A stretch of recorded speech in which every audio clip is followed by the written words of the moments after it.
Today on Investigate TV Plus, is working less the key to producing more? I'm T. Chappelle. And I'm Lee Zurich. More American workers support a 4-day work week, but some employers worry they could get shortchanged by a shorter schedule. Plus, there's always been a need to mentor, I believe, kids when they see you see your own people. There's a national need for more black men to educate our youth. We take an in-depth look at the programs and teachers motivating young black men to become the future of education. Then we go to the South Louisiana coast, where a self-taught artist immersed himself in a spiritual journey. You can follow Kenny in his different roles all the way up to the last piece he did. In-depth stories that inform and inspire. You're watching Investigate TV Plus.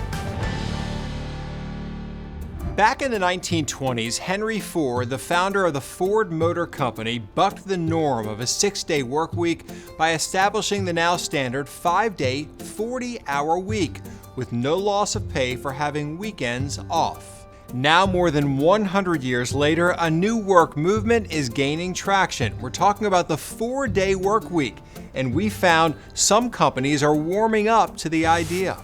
20% of surveyed business leaders said their company currently offers at least some workers a 4-day week, and 41% said they have plans to implement it. But is it a viable solution to worker burnout or a productivity pitfall? Reporter Heather Graff takes an in-depth look.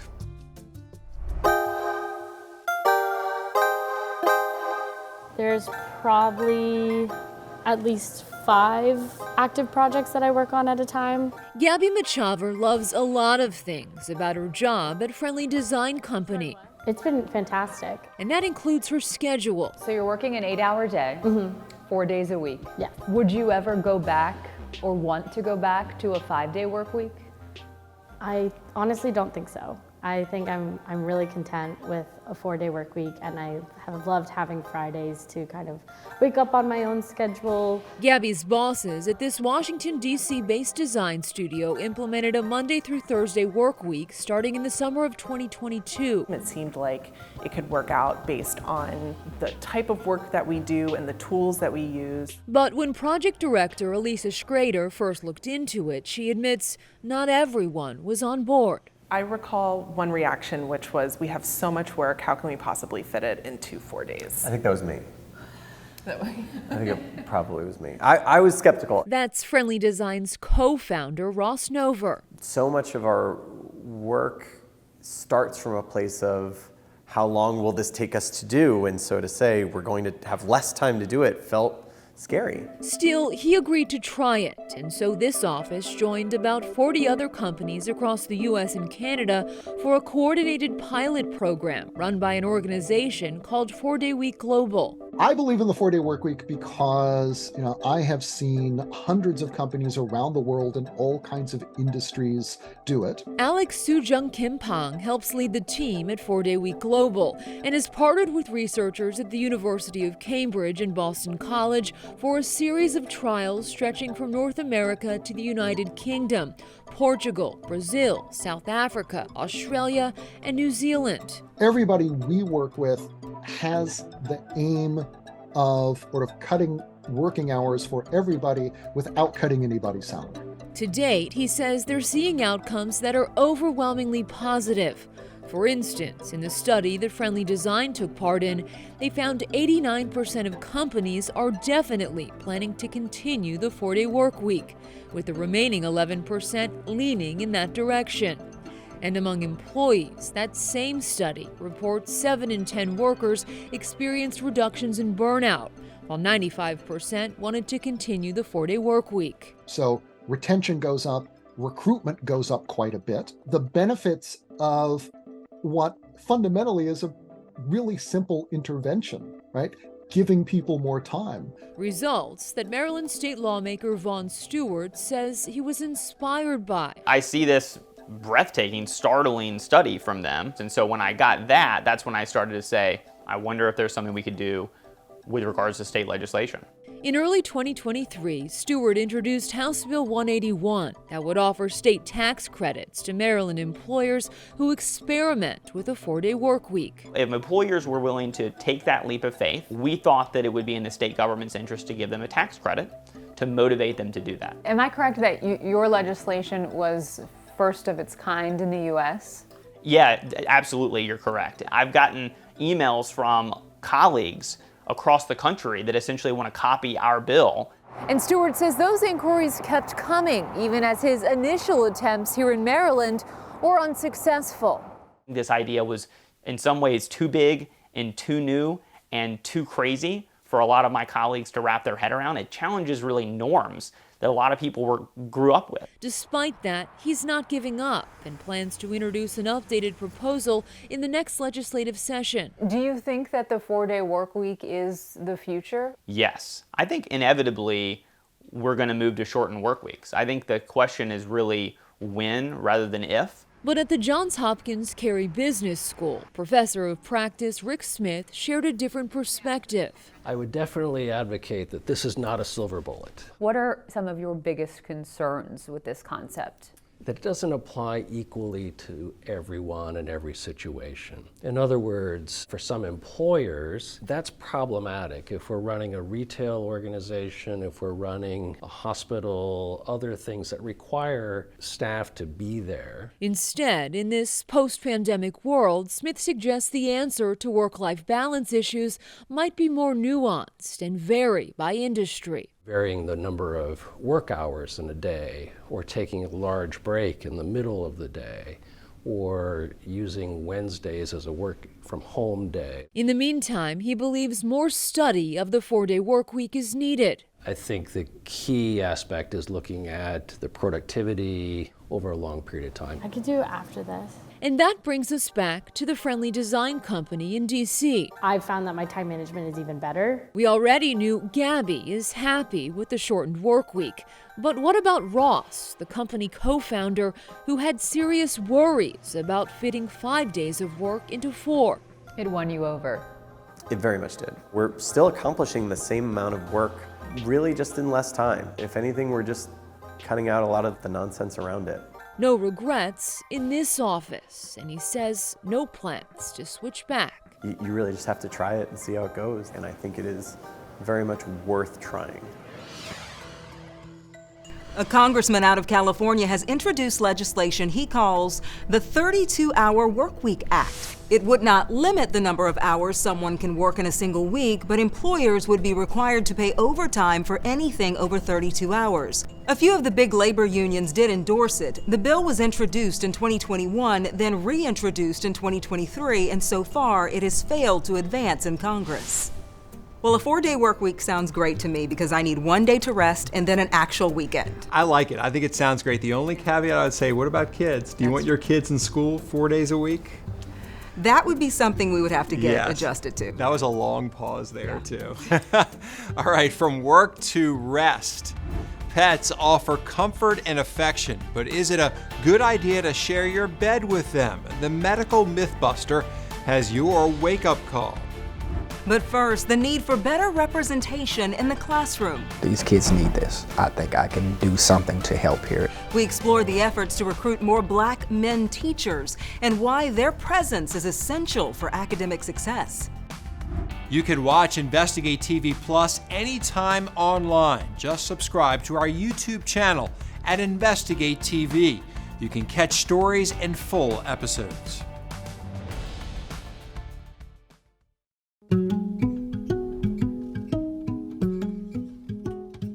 Teachers are some of the most influential people in our lives, and while classes are becoming more diverse, a federal survey found educators are not. Further research from the journal Early Education and Development found students taught by teachers who look like them learn better. We take you inside a school in Louisiana where they're changing the face at the head of the class in hopes of improving outcomes. From here, we would have gone what? Veteran educator Lonnie Machin has teaching in his blood. I come from 2 educators. His love of math comes from his dad. Math is life. The rest is just details. Those details are what he teaches students at Thrive Academy in Baton Rouge to solve. This means we are going -1/10. But Mr. Machen also knows he's considered a variable in the equation that makes up the U.S. education system. You don't see a lot of us men in this line of work. A recent survey by the National Teacher and Principal Survey echoes Mr. Machen. It found less than 2% of the nation's nearly 4 million public school teachers were black men in the 2020-2021 school year. That makes black men the second least represented demographic in teaching. People always kind of like, you teach, and it's like, yeah, math, and it's like, yeah, that's kind of unique. The same study found 77% of public school teachers were women. You've seen women as teachers. Well, ever since I was in elementary school, all of my teachers were female. Mostly in middle school, all of my teachers were female. Then, you may have a coach, but as far as in core subjects, you never saw a lot of men, period, and in particular black men. But at Mr. Machen's school, the administration is working to change the face at the front of the classroom. For us, the percentage of our staff who are black males are right at 50%. Paul Sampson is the superintendent at Thrive Academy. He says his formula to create a more diverse faculty started at his previous school when he was the assistant principal. What we saw is that it had an impact on the students. It had an impact on the community within the school, and it had an impact on the community outside of the school. So you do a lot of recruiting. Yes. Where do you find them? I stay in contact with my when I was a teacher, the young men that I taught, and I'm always pushing education as a career choice. And Superintendent Sampson isn't alone when it comes to fostering education as a career choice for black men. Once a mister, always a mister. Dr. Roy Jones is the executive director of Call Me Mister. Call Me Mister was started at Clemson University with the objective of increasing the pool of diverse teachers and developing mentorships that last long after participants graduate. Each experience is a learning experience. It helps develop the dispositions, the attitudes, the practice. A practice that evolved into more than a dozen Call Me Mister programs at other colleges and universities across the country. But despite the growth, Dr. Jones recognizes there's more work to do. We have to change the image of education and the image of males being educators and teachers and really being community champions, both for their schools and in the community. I think there are stereotypical images of black males, and we're trying to flip that script. Back at Thrive Academy, Parentheses, we went from here to P. Geometry teacher Timothy West is doing his best to flip the script when it comes to educating the young men who look like him. I'm telling them that I can relate it to things that are more relatable to them because I have kind of a better understanding of them and kind of their situations. Do you think for a black male student, getting that instruction from you makes a difference? They can put a face with somebody that they're familiar with, somebody they feel a lot more comfortable in receiving from. I would say yes, it's definitely an advantage for those that can get it. In the meantime, Superintendent Sampson presses forward with finding better solutions to the equation. We need more like that. The educators we spoke to said there's a need for increased awareness, funding, and support to help retain black male teachers. Several initiatives are being taken. These include the He Is Me Institute, which aims to build confidence and trust among black educators. Furthermore, organizations like the Watts of Power Foundation are actively recruiting more black male teachers. Still to come, colorful works of art on the edge of the Louisiana Bayou. It reads like a really wonderful poem or book. We learn more about the artist inspired to create this story and the community writing its next chapters. But first, restful sleep or a rough night? The medical mythbuster weighs the pros and cons of sharing a bed with your pet. Our in-depth coverage continues. You can get connected to InvestigateTV Plus on all social media platforms. In the the quest for a better night's sleep, some people may consider cuddling up with their pet for comfort and relaxation. If you do sleep with your pet, you're not alone. According to the Mayo Clinic, 56% of adults say they share a bed with a pet at least sometimes, and nearly half claim to sleep better. But is having a dog next to you in bed a good thing for your sleep quality and overall health? In this medical mythbuster, reporter Viv Williams taps a sleep researcher for the answer. I admit it, I've sacrificed many nights of sound sleep to accommodate a dog or two at the foot of my bed. Having them there is so comforting, but their presence is also disruptive. That, says Dr. Lois Cron, can be the problem. She's a Mayo Clinic sleep medicine specialist who studied whether letting your dog sleep on your bed is good for your sleep quality and health or not. For the study, titled The Effect of Dogs on Human Sleep in the Home Sleep Environment, Cron and her team evaluated the sleep of 40 people and their dogs for 5 months. They used activity trackers on both the dogs and dog owners to record sleeping habits. They found that some people did sleep better when their pup was on the bed, no matter if it was a miniature Schnauzer or a big St. Bernard, because many people find comfort and a sense of security from sleeping with their pets. But she also says the study showed pets disrupted sleep when they crawled under the covers. Cron says the best way to make sure you get a good night's sleep without interruption is to provide your pup with a bed of its own on the floor next to yours. With this medical mythbuster, I'm Viv Williams. If you decide to share your bed with your pet, there are a few things you can do to ensure a better night's sleep. The Cleveland Clinic suggests you use an air filter in your bedroom to minimize allergy issues. Wash your sheets more often. That's because pet dander and fungal organisms can come with dogs, cats, and other furry friends. Make sure your pet is clean. And give them a defined sleep space. Keeping your pet in bed doesn't mean they have to sleep right up against you. Up next, the art of creating, then disappearing.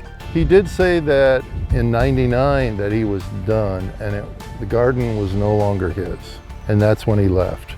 The mystery and message behind a unique sculpture garden in the Louisiana Bayou. You can watch Investigate TV Plus anytime streaming online. Get the app for Roku, Amazon Fire TV, and Apple TV. They're free to download.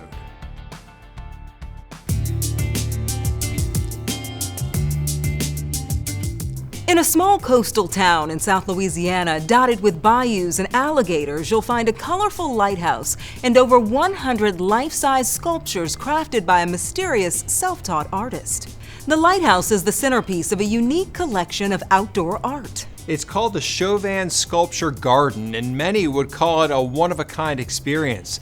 The garden was created by an eccentric artist who left the area without any explanation. Photojournalist Derek Waldrop shares the story behind the sculptures. This is a visionary site that no one knows about in the world. Every time I come in here, you see something that strikes you or takes you in a way that you've never seen it before. It is just incredibly raw and from the heart. This is one of the most important folk art sites in the country. Legend of Kenny Hill had spread.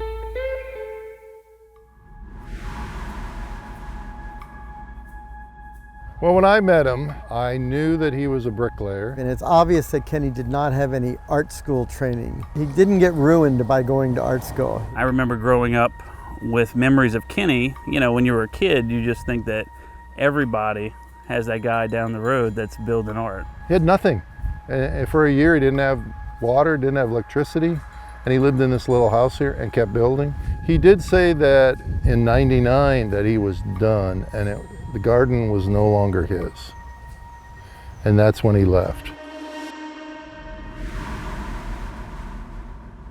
So it's a religious site to some extent. It reads like a really wonderful poem or book. He said he made it for the community to learn from. The lighthouse was a celebration of South Louisiana. You can see on the angel's wings, he had a wooden spoon and he put a little ball on it and swash it out, and that's how he made the feathers. The hair, it's like combed to get that texture with a serving fork. It's the only folk art site I've ever been to where the artist did self-portraits of himself showing you the way through the garden. You can follow Kenny in his different roles all the way up to the last piece he did. It's such a full story.